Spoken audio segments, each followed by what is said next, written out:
L'immigration au Canada. Est-ce qu'on est en train d'assister à un nouveau tournant? Le gouvernement vient d'annoncer une décision très importante qui concerne des milliers de travailleurs étrangers. Et cette décision pourrait changer beaucoup de choses.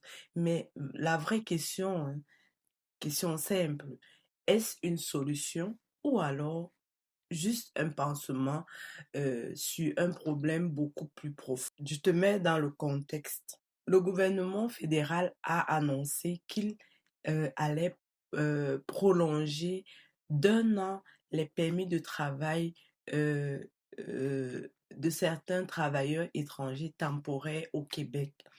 Pourquoi? Parce que beaucoup de ces travailleurs attendent leur résidence permanente et sans cette mesure, plusieurs auraient tout simplement perdu leur droit de travailler au Canada. Le vrai problème derrière cette décision, la voici. Mais derrière cette annonce, il y a une réalité beaucoup plus. Saviez-vous que plus de 300 000 permis de travail doivent expirer au Canada en 2026? Cela signifie que des milliers de travailleurs pourraient se retrouver sans statut, sans emploi ou obligés de quitter le Canada.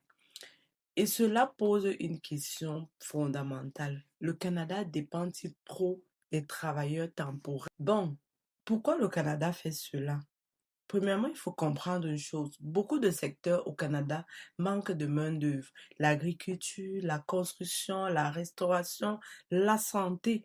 Les entreprises ont donc besoin de ces travailleurs. C'est pour cela que plusieurs maires et le gouvernement du Québec demandent une prolongation des permis, hein, parce que perdre ces travailleurs pourrait créer, n'est-ce pas, un véritable hécatombe, un véritable choc économique. Le débat qui divise les Canadiens est le suivant. Mais cette décision ne fait pas l'unanimité. Certaines personnes disent le Canada doit ralentir l'immigration et d'autres disent au contraire, le Canada a besoin de poursuivre son immigration pour euh, l'économie, hein, poursuivre économiquement cette prolongation-là, cette décision.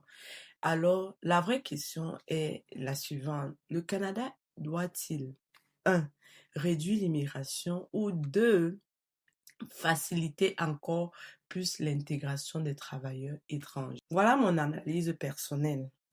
Moi, je pense qu'il faut dire la vérité.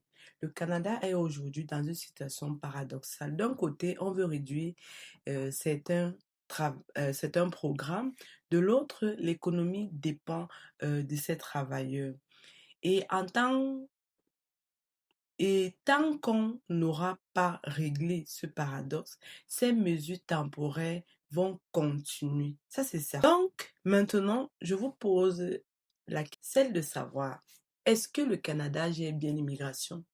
Ou alors, est-ce qu'on improvise au fur et à mesure? Dites-moi en commentaire, dites-moi ce que vous pensez de cette décision. Est-ce que c'est une bonne décision ou un problème pour l'avenir du pays? Bon, dites-moi, j'attends. Si t'es pas encore abonné, n'oublie pas de t'abonner à la chaîne, partage la vidéo, elle pourra aider d'autres personnes. Merci. Je vais te laisser ici un extrait, n'est-ce pas, de cette décision que j'ai prise dans un journal. Donc, écoute toi-même et à la fin, réponds à cette Ça fait des mois que le gouvernement Legault, que plusieurs maires du Québec demandent au gouvernement fédéral de faire sa part là, pour éviter l'expulsion de travailleurs étrangers temporaires. Kevin, voilà, c'est fait. Finalement, on prolonge d'un an les permis de travail. Oui, c'est le ministre fédéral, Joël Lightbon, qui en a fait l'annonce ce matin en conférence de presse, tout en précisant que c'est exceptionnel et que c'est temporaire au Québec, là, pendant que certains travailleurs attendent leur résidence permanente ici. Cette mesure permet aux travailleurs qualifiés au Québec de rester plus longtemps dans la province pendant que leur dossier est en traitement. Et s'ils respectent les critères du gouvernement fédéral, ils pourront faire une demande qui sera accélérée, faite au Canada. Mais tout dépend aussi de Québec selon leurs critères de sélection. Et cette décision répond aux nombreuses demandes de Québec d'accorder plus rapidement les demandes de permis des maires aussi. Voici des réactions. Nous, c'est ce temps-là qu'on vient donner à Québec pour qu'ils puissent sélectionner et qu'il n'y ait pas de trou, si on veut, ou de maille dans le filet et qu'on perde des travailleurs étrangers temporaires dans l'intervalle. C'est que la prolongation du permis de travail d'1 an, c'est précisément le pont qui nous avait été demandé. Maintenant, ça va dépendre de ce que Québec souhaite faire en termes de ses objectifs-là. L'annonce qu'on fait aujourd'hui est une annonce excessivement importante pour donner de l'oxygène aux entreprises en région. Je suis tellement content qu'il y ait un changement parce que je sais que c'était un stress pour vous dans les derniers mois. C'était difficile dans votre situation personnelle, avec vos proches, puis même avec vos collègues au travail.